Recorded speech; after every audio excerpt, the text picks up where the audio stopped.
There are many women in the Bible, from Eve to Delilah, Jezebel, Ruth, Esther, Mary, and one woman who tried to use deception to get what she wanted, when all it took was faith.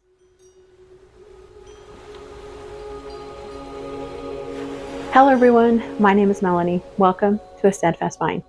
I'm continuing on faith because without faith, it is impossible to please God. The next person I'm going to talk about was also commended by Jesus for having great faith. The problem is that she thought she had to trick Jesus first.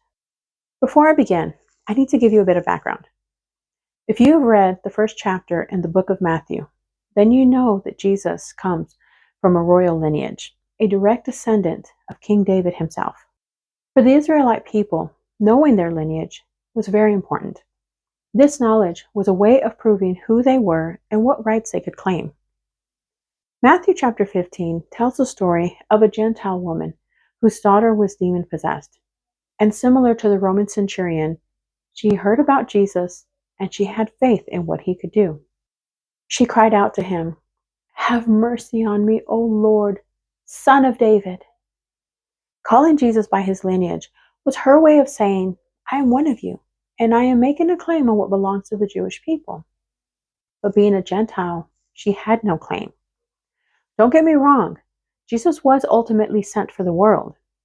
But the covenant that God created with Abraham was first to the Jew and then to the rest of us. Jesus knew this woman was not one of the covenant holders, so he didn't answer her. It wasn't so much that he was ignoring her. He wasn't giving attention to her lie, but she was persistent and followed him. So he told her, "I was not sent except to the lost sheep of the house of Israel." Right there, she knew she had been found out. Her attempt at deception had failed. So she fell at his feet and said, "Lord, help me." Believe it or not, it is a very powerful prayer. It is a prayer of submission. When you have no idea what to do or where to turn, just fall at the feet of Jesus and say, "Lord, help me." Jesus told her, "It is not right to take the bread from the children and give it to the little dogs." Now, a lot of people think that Jesus was calling this woman a dog. He wasn't. Jesus often spoke in parables. He spoke metaphorically to bring understanding to the people, not only to open their minds, but to open their hearts. Matthew chapter 15, verse 27 is proof of this, because the Gentile woman answered him back in a metaphor. First, she said, "Yes, Lord." In other words, "I agree with what you just said." The King James Version translates this, "Truth, Lord." She was saying Jesus spoke the truth. But she followed up by saying, "Yet even the little dogs eat the crumbs which fall from their master's table."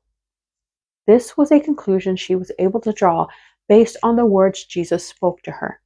A conclusion she might not have seen if Jesus had spoken in different, more politically correct terms.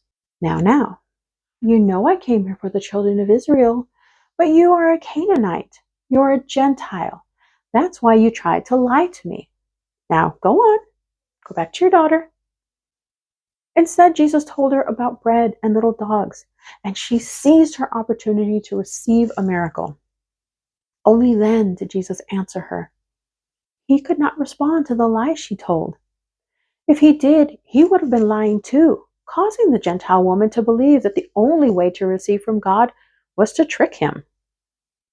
Jesus responded to her faith and said, "O woman, great is your faith. Let it be to you as you desire."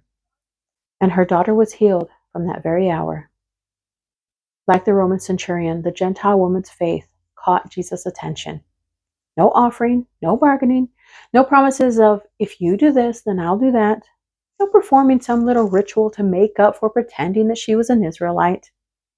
She asked in faith she received. Don't let the enemy lie to you and tell you that you are not worthy to receive from God. Don't listen to other people who tell you you can't receive because of anything you've done in your life. That's condemnation, and you know where Jesus stands on that. Shut out those voices. Have faith in God and take a deep breath. Lord, help me. Simple yet powerful. Breathe in. Lord, help me. Push aside anything that is trying to come between you and Jesus. Lord, help me. Keep your mind focused on God's word. Remain steadfast. Be persistent in your faith, and you will receive. Thank you for stopping by, and God bless you.